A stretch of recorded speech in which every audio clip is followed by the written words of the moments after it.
A paz do Senhor, igreja. Amém. Glória a Jesus.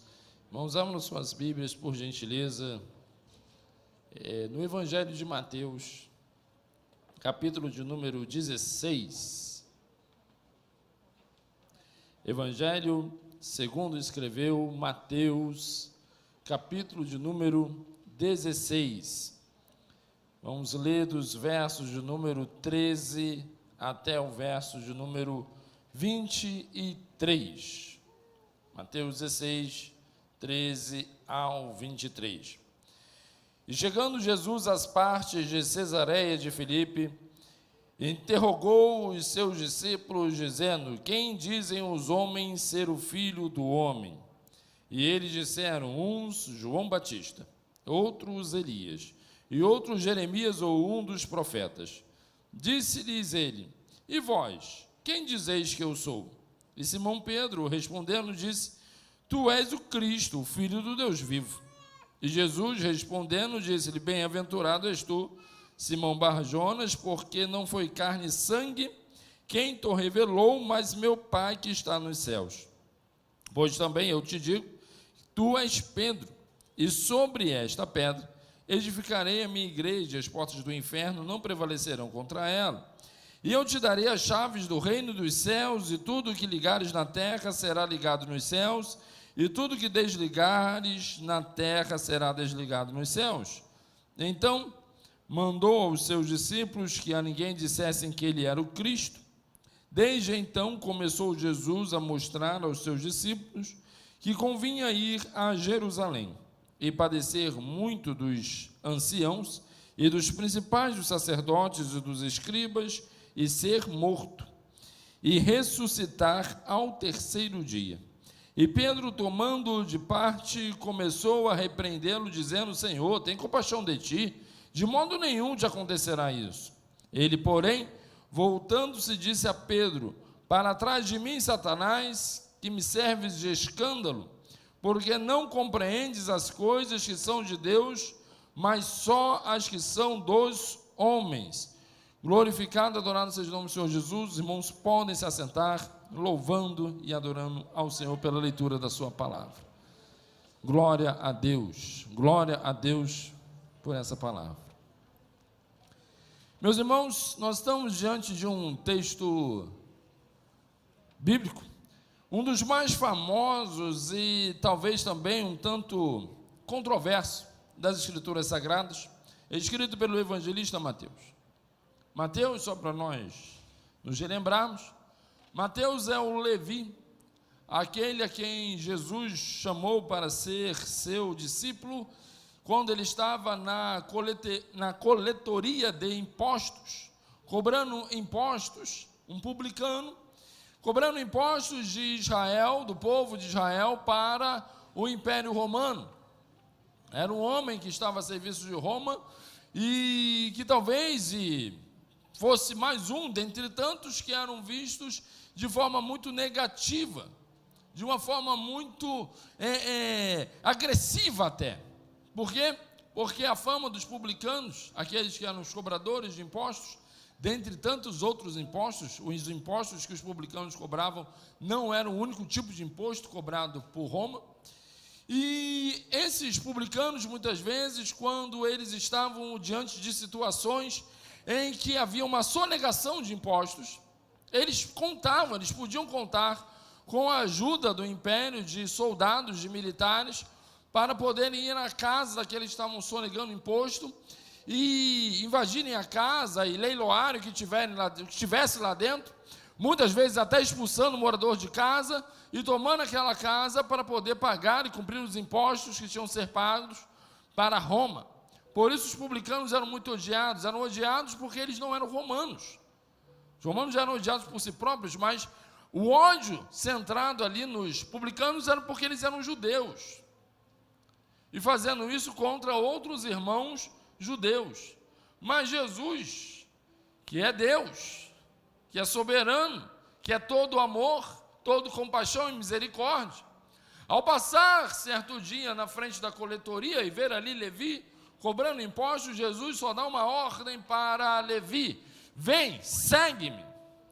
E a palavra de Jesus, uma palavra de autoridade, fez com que aquele homem que até então estava ali naquela situação, e era o emprego dele, largasse tudo, largasse a banca, largasse o emprego, pedisse exoneração, e começasse então a seguir a Jesus, e a ser discípulo, e aprender com Jesus. Mas Mateus é aquele que conhecia muito dos judeus, e convivia diretamente com as angústias, com as dores. Ele mesmo era um que provocava, talvez, essas dores nos judeus, seus irmãos, antes mesmo dele seguir a Jesus.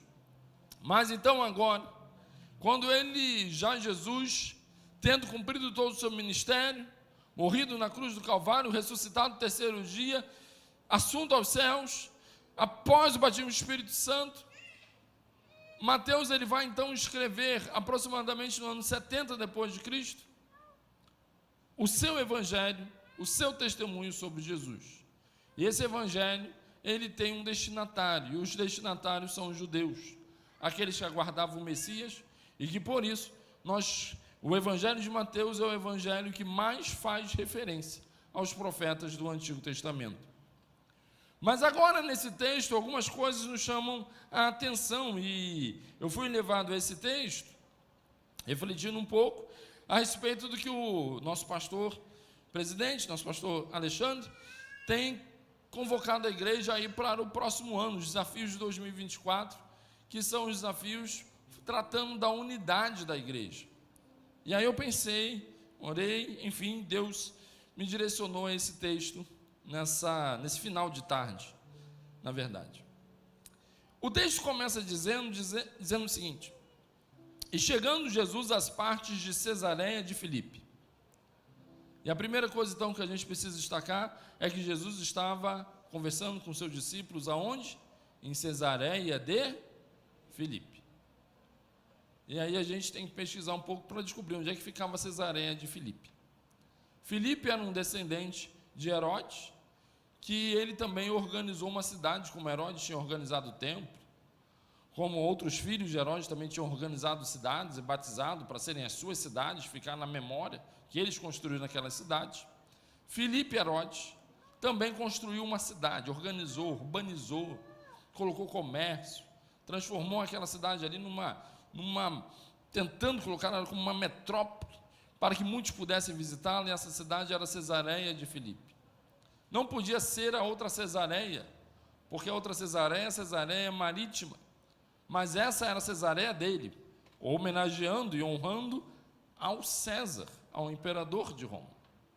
E aí Filipe ele, então inaugura essa cidade. Onde fica essa cidade? Essa cidade, Cesareia de Filipe, ela fica no extremo norte de Israel.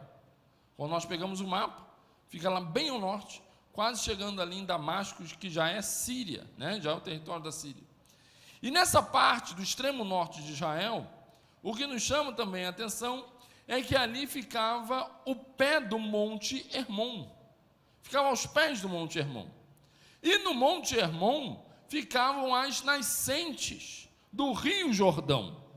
As nascentes do Rio Jordão, elas estavam no Monte Hermon, e aquela região ali de Cesareia de Filipe é uma região de descanso. É uma região que tem cascatas, que tem cachoeiras. É uma região que tem piscinas naturais. É um local para onde se ia para poder descansar. Hoje, existe ali o Parque Nacional de Bânia, em Israel. Existem resorts ali, porque são resorts aos pés do Monte Hermon, nas piscinas naturais, naquela maravilha, na beleza que tem ali naquela região ao norte de Israel. Jesus está ali com os seus discípulos. E o que me chama a atenção é que Jesus leva os seus discípulos para um local reservado, um local de descanso, um local de reflexão, longe da multidão, porque ele vai falar algo muito sério com os seus discípulos. Aí nós já tiramos aqui a primeira lição. É que se a gente quer realmente receber coisas grandes de Deus, grandes direcionamentos, grandes posicionamentos, quando a gente está em dúvida sobre tomar uma decisão, se a gente não sabe se, creio que o Wagner, né, como foi hoje, consagrado aí, missionário da DEJA, com certeza passou por esse momento, quando nós estamos em dúvida de qual decisão tomar. Jesus ensina, vai para um lugar reservado, conversar com Jesus. Porque quando nós estamos no meio da multidão, ouvindo muitas vozes, a gente acaba não dando atenção ao que Jesus realmente tem a nos falar. E quando Jesus, todas as vezes que Jesus precisou tratar de algo sério com seus discípulos, ele não tratou no meio da multidão. Ele foi para um lugar reservado. E lá está Jesus, então, ao pé do Monte Hermon, e na frente daquelas piscinas naturais, com o barulho das cascatas daquele local, e ele faz uma pergunta para eles: quem dizem os homens ser o Filho do Homem? Oh, aleluia! Quem diz os homens ser o Filho do Homem? Irmãos, a mensagem de hoje, ela tem como propósito tratar de identidade. Porque sem identidade, não tem como ter unidade. Existe um clássico que já é um clássico de livro, mas que se tornou, vários filmes foram feitos a respeito desse clássico, que é o clássico Frankenstein. O Frankenstein é uma história de um cientista louco, que ele decide criar um homem ao seu querer, à sua vontade. É uma crítica que o autor fazia a uma época em que começou a ideia do progresso, e a ideia de que o homem conseguiria direcionar a vida, a natureza e tudo o que quisesse por sua própria vontade e seu conhecimento. Então um cientista louco decide criar um homem, e aí, como ele não tem como criar esse homem do zero, ele começa a pegar várias partes, uma mão, um pé de alguém, uma mão do outro, uma perna do outro, uma cabeça do outro, e ele vai juntando tudo e costura tudo e monta ali o seu homem que ele queria criar. E aí tem a história lá, né, sai uma descarga elétrica, um relâmpago, que aí acende o coração e surge lá o Frankenstein, aquele ser terrível, né, aterrorizante. O significado ali daquela história do Frankenstein é essa, é porque aquele Frankenstein não tem identidade. Não adianta ter lá mão, pé, tudo junto se não tem identidade, se não sabe quem é essa pessoa, se está tudo misturado. Jesus está agora exigindo de seus discípulos que eles consigam reconhecer qual é a identidade de Jesus, em primeiro lugar. Jesus está dizendo: quem dizem os homens que eu sou? Para logo em seguida perguntar: e vocês, quem dizem que eu sou? Porque se a gente não conhece Jesus, se a gente não tem como saber a identidade de Jesus, se a gente não tem esse relacionamento de identificar Jesus, não tem como nós conseguirmos crescer no Evangelho. Primeiro, se nós não sabemos quem é Jesus, não tem como nós alcançarmos a salvação que Jesus tem para nós. Jesus morreu na cruz do Calvário para me salvar, para te salvar, na escravidão do pecado, daquilo que escraviza, vícios, pecados, etc. Mas para isso ele se apresenta, porque se eu não conheço quem é o meu Salvador, não tem como ter a salvação. E é por isso que Jesus agora está perguntando para os seus discípulos: quem dizem os homens ser o Filho do Homem? E aí eles vão responder, e eles disseram: uns João Batista, outros Elias, e outros Jeremias ou um dos profetas. O que me chama a atenção nesse texto, nesse verso, é que o que corria em torno daquela multidão, daquele povo que estava ouvindo os ensinos de Jesus. E aí é curioso porque o texto anterior, voltando nos versículos antes do capítulo 16, Jesus está denunciando a hipocrisia dos fariseus, dos chamados mestres de Israel. E aí agora os discípulos estão dizendo o que o povo fala a respeito de Jesus. E o que me chama aqui então a atenção é que eles vão citar o nome de 3 profetas: João Batista, recente, Elias e Jeremias. E qual era a característica desses 3 profetas? Todos esses 3 profetas, eles foram rejeitados em seu tempo. Todos esses 3 profetas, eles foram perseguidos em seu tempo, e eles foram perseguidos por uma razão. E qual era? É que eles eram denunciadores de pecado e pregadores de arrependimento. Começa por Elias. Elias no reinado de Acabe. O rei é Acabe, casado com Jezabel. O povo de Israel está completamente afastado da lei do Senhor. Por causa de Jezabel, de Tiro e Sidom, Jezabel implanta dentro de Israel o culto a Baal. Faz obras, construções e altares em prol de Baal.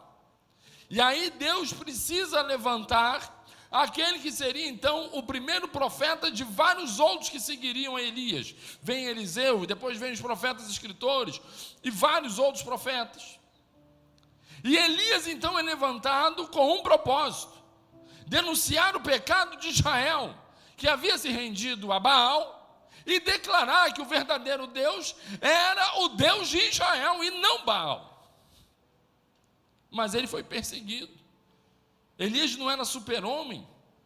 Elias, em determinado momento, ele pensou até em pedir a morte. Ele pediu a morte, literalmente, para Deus, porque estava cansado de ser tão perseguido. Mas Deus o honrou. E aí, o povo de Israel, aqueles que ainda desejavam e ansiavam por Deus, sempre desejaram alguém que se levantasse com a força de Elias.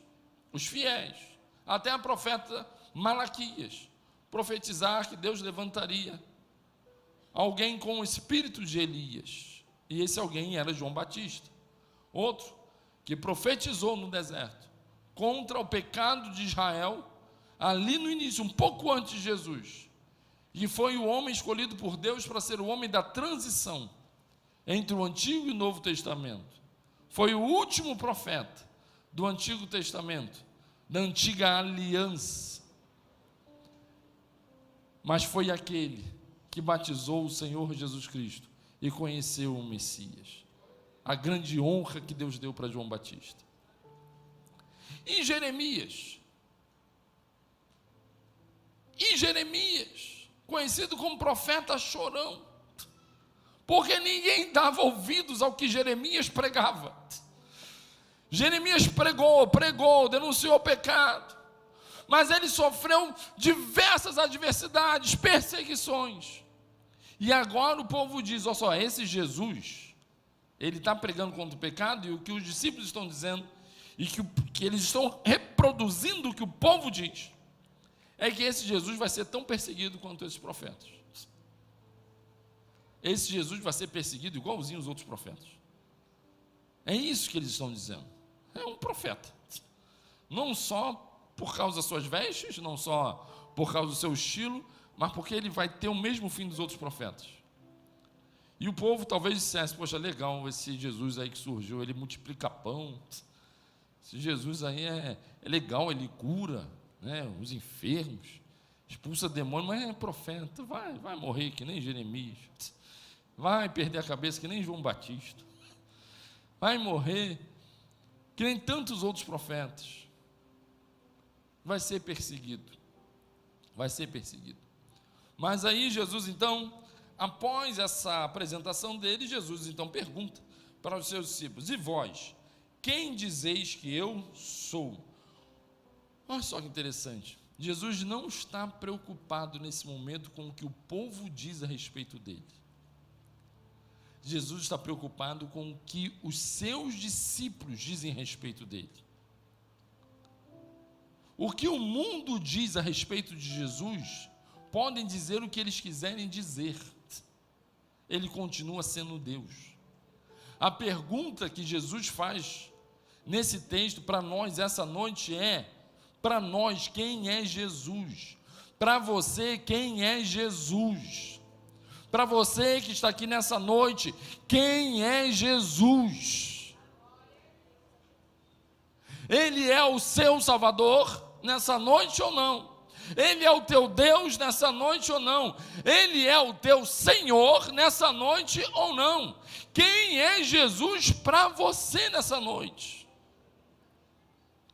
Irmãos, quando nós sabemos quem é Jesus, eu vivo repetindo essa mesma frase. Quando nós conhecemos quem é Jesus, irmãos, podem falar o que quiserem falar, podem tentar, né, um ateu, o secularista pode falar o que quiser, mas eu sei quem é Jesus, e eu não temo o mundo, e eu não largo esse Jesus por nada. Jesus logo em seguida, depois desse texto, ele vai complementar com uma outra mensagem, ainda no capítulo 16, sobre a questão de negar a si próprio, porque Jesus está dizendo o seguinte: olha só, se vocês sabem quem eu sou, então vocês estão dispostos a negar a sua própria vida, por minha causa. Só quem conhece Jesus é capaz de fazer isso. Para aqueles que estão indo para missões e para os missionários que já estão lá fora, diante das lutas e das provações, o que mantém de pé é saberem quem é Jesus. Jesus faz essa pergunta hoje: você sabe quem é Ele? Você sabe quem é Jesus? Aleluia, louvado e engrandecido seja o nome do Senhor. E aí Simão Pedro, respondendo, disse: tu és o Cristo, o Filho do Deus vivo. E Jesus respondendo disse-lhe: bem-aventurado és tu, Simão Bar-Jonas, porque não foi carne e sangue quem te revelou, mas meu Pai que está nos céus. Pedro toma a palavra. Pedro tinha uma característica, e Mateus faz questão de mostrar isso.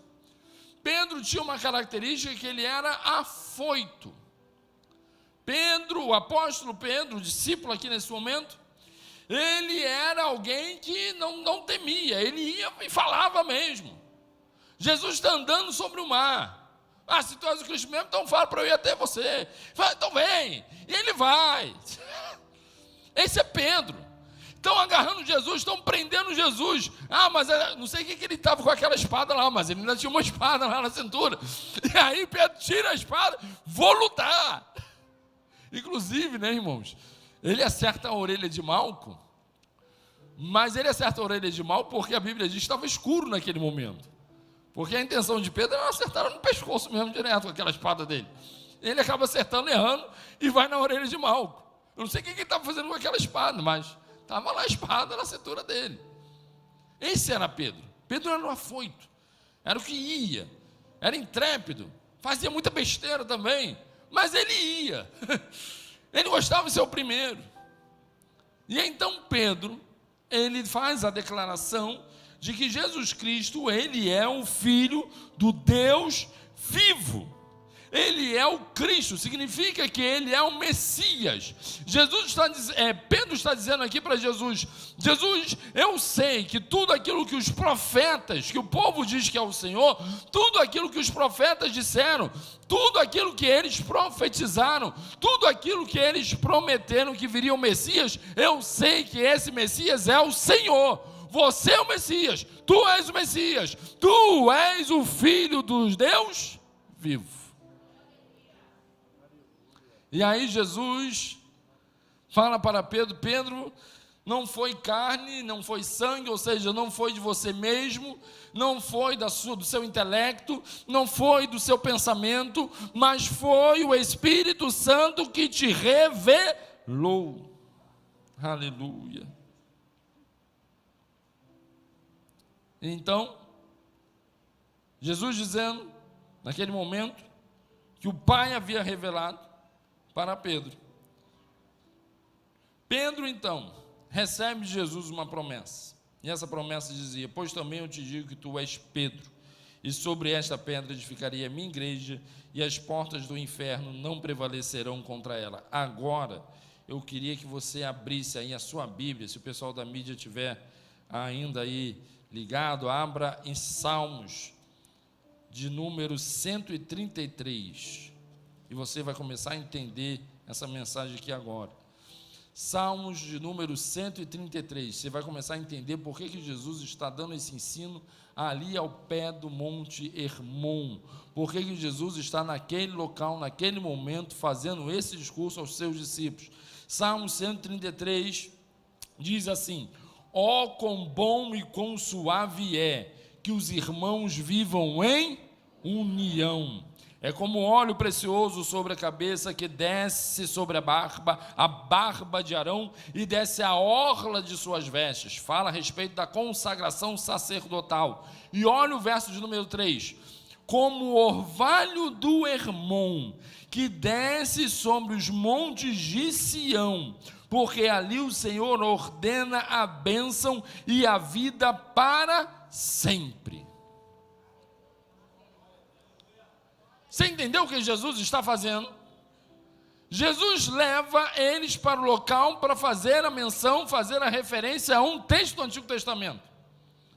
E esse texto fala de unidade, fala de união.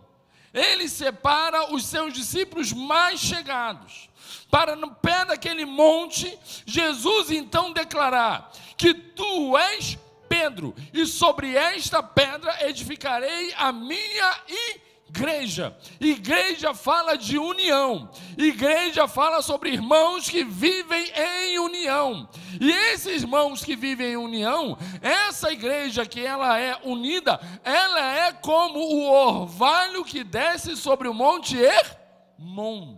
Jesus está diante de cataratas. Jesus está diante de piscinas naturais. É a nascente do Rio Jordão, principal rio que rega Israel, que traz o cultivo, que traz a prosperidade para Israel, que traz o alimento para Israel. Jesus está ao pé daquele monte dizendo: tu és Pedro, e sobre esta pedra edificarei a minha igreja. O que Jesus está dizendo para Pedro? Jesus está dizendo: eu digo que tu és Petrus. Em algum momento eu já falei isso aqui.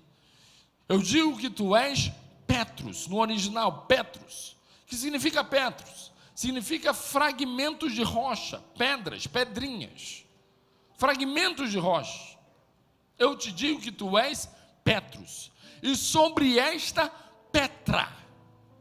Eu não sei, mas quando a gente vai para a cachoeira, precisaria ver mais vídeos sobre esse Parque Nacional de Banya, para poder entender melhor ali a região. Mas quando a gente vai para a cachoeira, esses locais normalmente têm muitas rochas, blocos de rochas, grandes, né, maciços, que ficam ali no entorno da cachoeira. Eu imagino a cena, porque eu gosto de ler a Bíblia imaginando a cena. Eu imagino Jesus agora, em meio àquelas pedras, aquelas rochas, grandes blocos de rocha, e talvez algumas pedrinhas que estão ali, né, água, cachoeira batendo ali naquelas pedrinhas, e aí, né, água em pedra dura, tanto baixo até que fura, então algumas pedrinhas ali no entorno e um grande bloco de rocha. E Jesus agora vira para Pedro e diz: eu te digo que tu és Pedro. Jesus está fazendo referência a pedrinhas. Ó, pedrinhas. Você é uma pedrinha, está vendo? Você é uma pedrinha. E sobre esta pedra, eu imagino Jesus agora próximo, sentado, em pé, não sei, mas em cima de um grande bloco de rocha. E sobre esta pedra edificarei minha igreja. Jesus está dizendo sobre a sua declaração, Pedro, que eu sou o Cristo, Filho do Deus vivo. Eu edificarei a minha igreja. E quem é você dentro da igreja? Você é parte dessa rocha. A sua identidade está nessa rocha. Fora dessa rocha, desligado dessa rocha, você não é nada. Mas quando você está unido nessa rocha, junto com outras pedrinhas, aí sim você tem a identidade da igreja. E nesse momento é como aquele orvalho descendo sobre o Hermon, e trazendo o Rio Jordão, e trazendo vida. Vida não somente para a sua casa, vida não somente para a sua família, mas vida para essa sociedade, vida para este bairro, vida para esta cidade, vida para essa história, para essa geração. Aleluia, louvado seja o nome do Senhor Jesus. Jesus está ensinando para os discípulos como é que ele queria que fosse constituída a igreja dele. E a igreja dele tem que ser sólida, tem que ser firme. Glória a Deus. Vamos prosseguir. E as portas do inferno não prevalecerão contra ela. Eu te darei as chaves do reino dos céus. E tudo o que ligares na terra será ligado nos céus. e tudo que desligares na terra será desligado nos céus. Logo em seguida, Jesus Cristo fala para Pedro uma declaração que a referência está em Isaías 22, não vou ler para não nos alongarmos, mas está lá em Isaías 22, depois você lê em casa, uma profecia que Deus faz a Eliaquim, a partir do ministério de Isaías.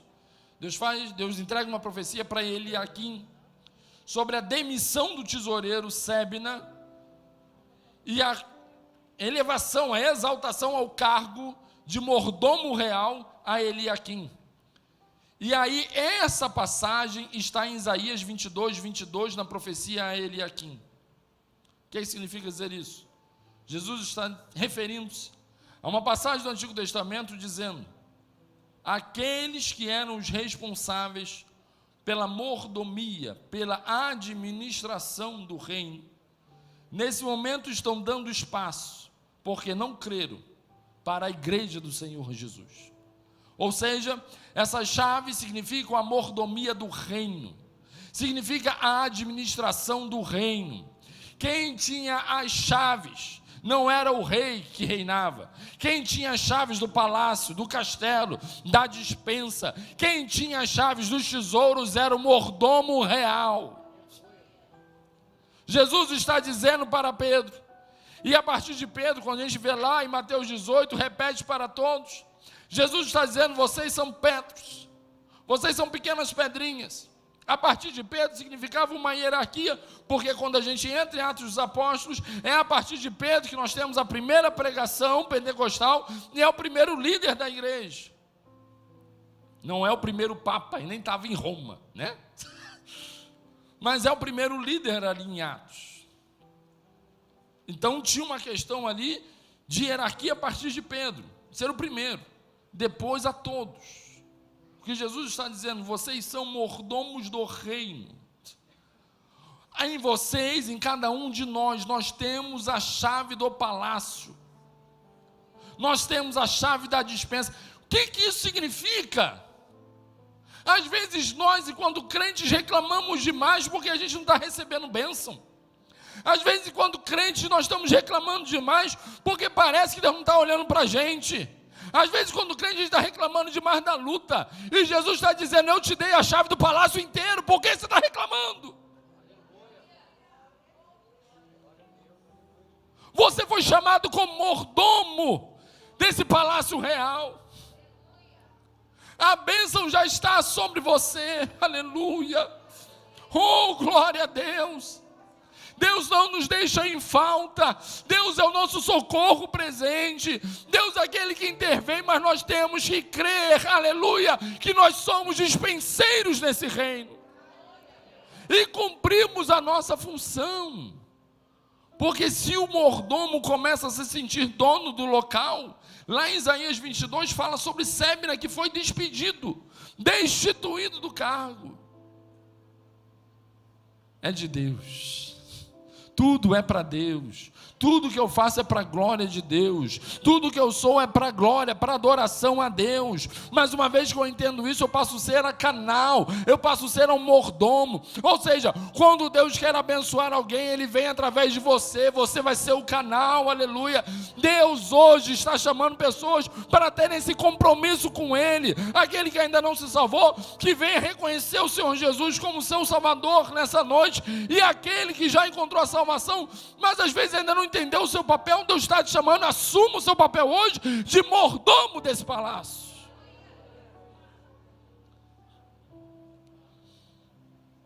Então mandou aos seus discípulos que a ninguém dissessem que ele era o Cristo, porque ainda não havia chegado o tempo. Desde então, ou seja, a partir desse discurso, a partir do ensino, Jesus agora revela para os seus discípulos. Começou Jesus a mostrar aos seus discípulos que convinha ir a Jerusalém e padecer muito dos anciãos. Ou seja, Jesus está dizendo realmente o que o povo disse a respeito de que eu era um profeta, e pensava assim: vai sofrer igual profeta? Realmente vou sofrer. Sofrer lá na mão dos anciãos, e dos principais, dos sacerdotes, e dos escribas, inclusive vou ser morto. Realmente, o pessoal, até aí o pessoal acertou. Você morto, igual muitos profetas, você morto. Só que eu vou ressuscitar ao terceiro dia. Eu acho que Pedro, nesse momento, afoito do jeito que era, ele ouviu até a questão de ser morto. Quando parou no morto, Pedro parou ali mesmo. Ele já estava com o argumento pronto na boca para responder Jesus. Ele não ouviu que Jesus ia ressuscitar ao terceiro dia. Porque aí Pedro vai e abre a boca, sendo instrumento de Satanás. Olha só, alguém que foi instrumento de Deus um pouquinho antes, porque não vigiou, porque se distraiu, se tornou um instrumento de Satanás logo em seguida. Irmãos, isso é falta de vigilância. Às vezes ser afoito, Deus aproveitava aquele afoito, aquele temperamento de Pedro, mas que dali de vez em quando dava um problema. E por isso ele era passível de repreensão. E Pedro, tomando de parte, começou a repreendê-lo, dizendo: Senhor, tem compaixão de ti. De modo nenhum te acontecerá isso. Infelizmente, quando nós ainda estamos caminhando no Evangelho, a gente tem esse pensamento de termos mais misericórdia de nós mesmos do que da obra de Deus. E não é assim que Deus pensa, não é assim que Jesus pensa. Jesus vai responder para Pedro, ele, porém, voltando-se, disse a Pedro: para trás de mim, Satanás, que significa adversário, para trás de mim, Satanás, que me serves de escândalo, porque não compreendes as coisas que são de Deus, mas só as que são dos homens. Jesus, anteriormente, ele já havia passado, depois do batismo dele, já havia passado pela tentação. E toda a tentação de Satanás, e a tentação que Satanás usa até hoje, no nosso meio, é fazer com que nós olhemos mais para a nossa própria vida e nossos próprios interesses do que os interesses do reino. A fala de Pedro parece uma fala muito misericórdia. Tem compaixão de ti mesmo. É a fala que muitos de nós ouvimos ainda hoje. Ah, tem pena de você mesmo. Tem compaixão de você mesmo. Não. A minha vida é do reino. O mordomo não manda em si próprio. O mordomo serve ao rei. José, quando foi colocado como mordomo no Egito, ele não cumpria aquilo que interessava a ele, era somente o que o faraó mandava. E ele cumpria, porque aqueles que foram chamados para servir ao Senhor, todos que foram chamados para servir ao Senhor, vivem para o Senhor. Paulo declarou: não vivo mais eu, mas Cristo vive em mim. E é nessa vida que nós vivemos em Cristo, que nós passamos a experimentar as maravilhas dos céus em nossas vidas. Milagres são experimentados. A glória de Deus, ela resplandece através de nós. As pessoas se incomodam com o brilho de Cristo que há em nós. Mas tudo isso, para que isso possa acontecer, é necessário que nós venhamos a nos entregar verdadeiramente ao Senhor Jesus.